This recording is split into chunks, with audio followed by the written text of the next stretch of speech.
Channel நேயர்களுக்கு நமஸ்காரம். நான் உங்க அபீதா ஸ்ரீ. இது டீ டைம் இல்ல, ஸ்திரீ டைம், நமக்கான டைம், பெண்களுக்கான டைம்.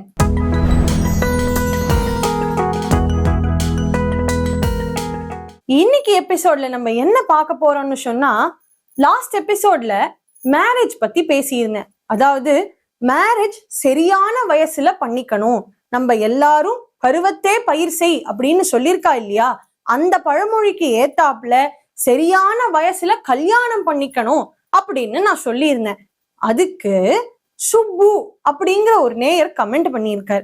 என்ன சொல்லியிருக்காருன்னா, நீங்க சொல்ற தியரி எல்லாம் செஞ்சுரிஸ் பேக் வேணா அப்ளிகபிளா இருக்கலாம் அப்படின்னு சொல்லியிருக்கா. என்ன இதெல்லாம்? செஞ்சுரிஸ் பேக் அவ பால்ய விவாகம் பண்ணிண்டா. நான் அப்படியா சொன்னேன்? நம்ம 24 வயசுல கல்யாணம் பண்ணிக்க சொன்னான். சரி, ஒரு 26 வயசுலயாவது கல்யாணம் பண்ணிப்போமே அப்படின்னு நான் சொன்னேன். அடுத்த லைன்ல என்ன சொல்லியிருக்காருன்னா, நான் 35 வயசுலதான் கல்யாணம் பண்ணிட்டேன். அது ராபர்ட் மால்தஸ் தியரி அப்படின்னு ஒருத்தரை நான் ஃபாலோ பண்ணேன் அப்படின்னு சொல்றாரு. அந்த தியரிய நானும் படிச்சிருக்கேன். அந்த தியரி என்ன சொல்றது தெரியுமா? அதாவது அந்த நாள்ல growth, இப்பவும் தான் growth பாப்புலேஷன் growth நிறைய இருக்கு. அதுக்கு ஏத்தாப்புல நம்ம கிட்ட ஃபுட்டு இல்ல அப்படின்னு சொல்றார். அதாவது ஃபுட் ஷார்டேஜ், ஸ்டார்வேஜ், பஞ்சம் வந்துடும். அதுக்காக அவர் அந்த தியரிய ப்ரப்போஸ் பண்ணியிருக்கேன் அப்படின்னு சொல்றார். அவர் அந்த தியரியில இன்னும் நெக்ஸ்ட் என்னென்னலாம் சொல்றாருன்னா, ஃபுட்டு பஞ்சம் வர்றதுனால டிசீஸ் வரும், வார் வரும் அப்படின்லாம் சொல்லியிருக்காரு. அதுக்கு ப்ரிவென்டிவ் மெஷர்ஸா என்ன சொல்றாருன்னா, லேட்டா கல்யாணம் பண்ணிக்கோங்கோ, ரொம்ப கம்மியா குழந்தை பெத்துக்கோங்கோ அப்படின்னு சொல்லியிருக்காரு. அது எப்பவோ ப்ரப்போஸ் பண்ண தியரி. அது அவ இருந்த நாட்டுக்கு சரி வரலாம். நம்ம இருக்கிற பாரத தேசம் அப்படியா? நம்ம என்ன சோத்துக்காய்ங்க இல்லாம உட்கார்ந்துட்டு இருக்கோம்? இருக்க இருப்பிடம், உண்ண உணவு, உடுத்த உடை, இது 3, அதாவது பேசிக் ரெக்குவயர்மெண்ட்ஸ் இருக்கிற எல்லாமே நம்ம கிட்ட இருந்து நம்ம எல்லாருக்கும் உலக நாடுகளுக்கு இன்னைக்கு கொடுக்குற அளவுக்கு நம்ம வளர்ந்துருக்கோம் இல்லையா? அப்ப அந்த தியரிய இன்னைக்கு செஞ்சுரியில இன்னைக்கா நம்ம அதை அப்ளை பண்ணணும்? இது யோசிக்க வேண்டிய விஷயம் இல்லையா? அந்த நேயர் அடுத்த லைன்ல என்ன சொல்லியிருக்காருன்னா, based on that Robert Malthus தியரியை ஃபாலோ பண்ணி தான் 35 வயசுல நான் கல்யாணம் பண்ணினேன், 38 வயசுல குழந்தை பிறந்தது, இப்போ என்னோட ரிட்டையர்மெண்ட் டைம்ல என்னோட சன் இன்ஜினியரிங் படிச்சு முடிச்சிருக்கான் அப்படின்னு பெருமையா சொல்லியிருக்கார். இந்த நேயரோட தியரிய நான் கடுமையா மறுக்கிறேன். அந்த நாள்ல கல்யாணம் பண்றதை யோசிச்சு பாருங்களேன். கல்யாணம்னா எல்லாரையும் கூப்பிடுவா, சொந்த பந்தம் அத்தனை பேரும் மொய் வைப்பா, அது போக சீர் சனத்தியெல்லாம் கொடுத்து, மல்லிகை சாமான்லாம் கொடுத்து, அரிசி பருப்பு எல்லாம் கொடுத்து அனுப்புவா இல்லையா? எதுக்காக நம்ம யோசிச்சிருக்கோமா? எதுக்காகன்னு சொன்னா, அந்த அரிசி பருப்பு எல்லாம் தீரத்துக்குள்ள அவ வேலையை தேடிண்டு அவ லைஃப்ல செட்டில் ஆகணும் அப்படிங்கறதுக்காக தான் அவ வச்சிருக்கா. நான் அந்த நாள் மாதிரி எல்லாம் இப்போ சொல்ல வரல.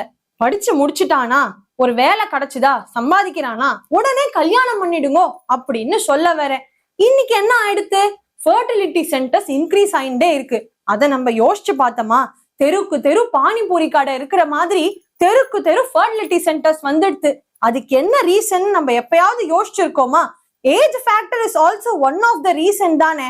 அதை நம்ம மைண்ட்ல வச்சுக்கணும் இல்லையா? அத மைண்ட்ல வச்சுட்டு தான் இன்னைக்கு 2K கிட்ஸ் கரெக்டான ஏஜ்ல கல்யாணம் பண்ணிண்டு கரெக்டான ஏஜ்ல குழந்தையும் பெத்துக்கிறா. அதனால நம்ம அத்தனை பேரும் அதை ஃபாலோ பண்ணணும் அப்படிங்கறத தானே நான் வலியுறுத்தி சொல்லி இருக்கேன். ஒரு கூட்டு குடும்பத்தை யோசிச்சு பாருங்களேன். ஒரு தாத்தா 50-55 வயசுல இருப்பார், ஒரு அப்பா 25-30 வயசுல இருப்பார், ஒரு குழந்தை 5 வயசுக்குள்ள இருக்கும். அப்போ அந்த குழந்தைய ரொம்ப சூப்பரா வளர்க்கலாம் இல்லையா? எக்கனாமிக்கலி சவுண்டடா வளர்க்கலாம் இல்லையா? 2 பேரும் சம்பாதிக்கிறா, போதுமே, சூப்பரா இருக்குமே. எல்லாரும் கூட்டு குடும்பமா இருக்கும்பொழுது எவ்வளோ ப்ராப்ளம்ஸையும் சால்வ் பண்றதுக்கான சிச்சுவேஷன்ஸ் எல்லாமே அந்த குழந்தைக்கு தெரியும். ஸோ அவ்வளோ கண்டிஷன்ஸ் எல்லாத்தையும் அந்த குழந்தை பார்த்து பார்த்து வளரும் போது நிறைய இமோஷனலி, மென்டலி, பிசிக்கலி எல்லாத்தையும் சேர்த்து எக்கனாமிக்கலி ஆல்சோ அந்த குழந்தை ரொம்ப சவுண்டடா வளரும் இல்லையா? அதனால நம்ம பெரியவா சொன்ன கருத்து is not applicable for centuries back, which is applicable for all the centuries, and also I mean which is an evergreen theory. நம்ம பெரியவா சொன்னதுதான் எவர்கிரீன் தியரி. இந்த கருத்தை இந்த எபிசோட்ல நான் ஸ்ட்ராங்கா ரெஜிஸ்டர் பண்றேன். திரும்பவும் ஒரு நல்ல கண்டென்ட்டோட உங்களை மீட் பண்றேன். Until then, bye from Apita Shri. நமது சாஸ்திரா சேனலில் திருக்கோவிலூர் KB ஹரிபிரசாத் சர்மா அவர்கள் வழங்கும் தினசரி பஞ்சாங்க குறிப்பு, ஆன்மீகம் மற்றும் ஜோதிட தகவல்களை உள்ளடக்கிய நிகழ்ச்சி அனுதினம் ஆனந்தம். தினம்தோறும் அதிகாலை 5:45 மணிக்கு.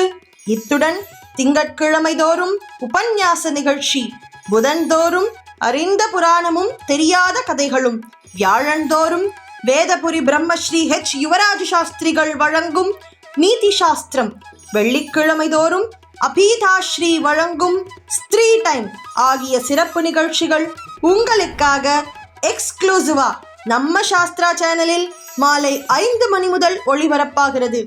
மறக்காம பாருங்கோ, லைக் பண்ணுங்கோ, சப்ஸ்கிரைப் பண்ணுங்கோ, முக்கியமா உங்க ஃப்ரெண்ட்ஸ் அண்ட் ரிலேட்டிவ்ஸ் குரூப்ஸ்க்கு ஷேர் பண்ணுங்கோ.